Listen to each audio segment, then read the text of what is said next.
Hello, Prince Georgians. I'm Tara Jackson, your acting county executive, and I'm excited to connect with you again for our biweekly update. This week, I want to discuss something quite serious, the financial health of our county. Last week, we delivered our proposed fiscal year 26 budget. The headline is simple. We need to be extremely careful during these uncertain times. We're facing additional cost, unexpected loss of funding, and unexpected loss of revenue. Our annual budget is over $5.7 billion in total. Budgets this large are complex. They reflect more than numbers. Our budget reflects the fiscal condition of the county, the economic condition of the state of Maryland, and the policies of the United States government.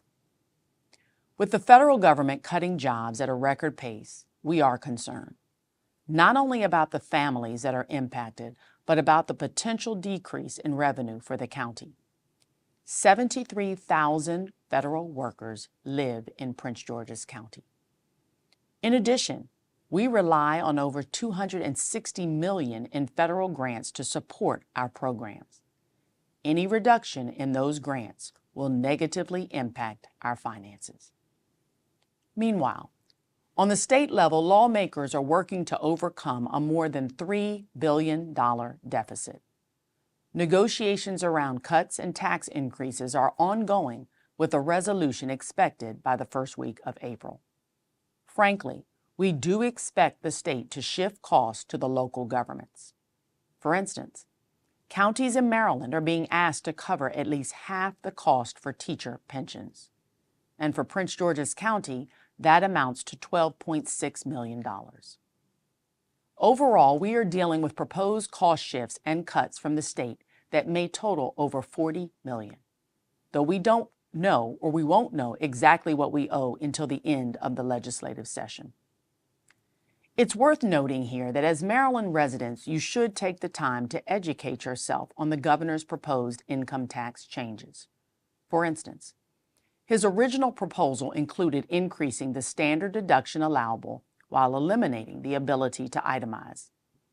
He also proposed an increase to high-income earners at the $500,000 and $1 million levels. And during negotiations, there have been counterproposals arising from the House and the Senate that contemplate certain increases in business and IT taxes. You should and can read the proposals on our website. The bottom line is there is much uncertainty at this point. Uncertainty at the federal and state level that will have an effect on families, jobs, and businesses, as well as programs that our residents depend on. This is why this is probably one of the most difficult budgets in recent history. We cannot fully predict our revenues, and we cannot fully predict expenditures. A budget as large and complex as ours always has moving pieces. But this year is different, and in light of the great uncertainty, it is fiscally responsible for us to pass a cautious budget. We've made the difficult decision to reduce most agency budgets, phase out a small agency, and we've cut funding from programs at the Department of Public Works and Transportation, the Office of Human Resource Management, and the Department of Permitting, Inspections, and Enforcement to help protect our finances. Even with all this uncertainty, we remain committed to providing a high-quality education for our children. Overall, we have increased our budget for education by $112 million in order to meet our blueprint obligation and to continue to build schools for our children. Under the state's blueprint for Maryland's future, a plan which we maintain is non-sustainable for our county, we may see our obligation increase an additional $15 million. It is important to understand that public safety, too, is among our top priorities. Our fire department will still train new recruits, and our police department will still train new officers. In fact, this year, between fire and the Department of Corrections, we have brought on 76 new sworn officers, and the police department has 37 new recruits training now. We continue to progress in Prince George's County, but this year it is critically important that we exercise financial restraint in order to protect our resources in the face of so much uncertainty. Thank you for tuning in and for your ongoing commitment to our community. I'm proud of the work we're doing together, from delivering a balanced budget to offering programs and events that enrich our community.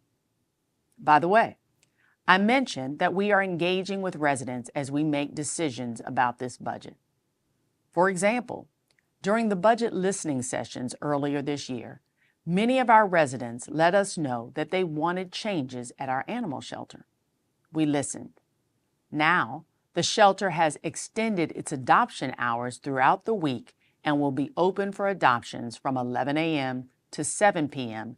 Tuesday through Friday to better accommodate those who work during the day. This is your government, and we are working hard to incorporate your feedback. For example, we are reading the comments on this video. Please let us know in the comments below which topics you'd like for me to cover. Until next time, stay safe and engaged and have a great day. God bless.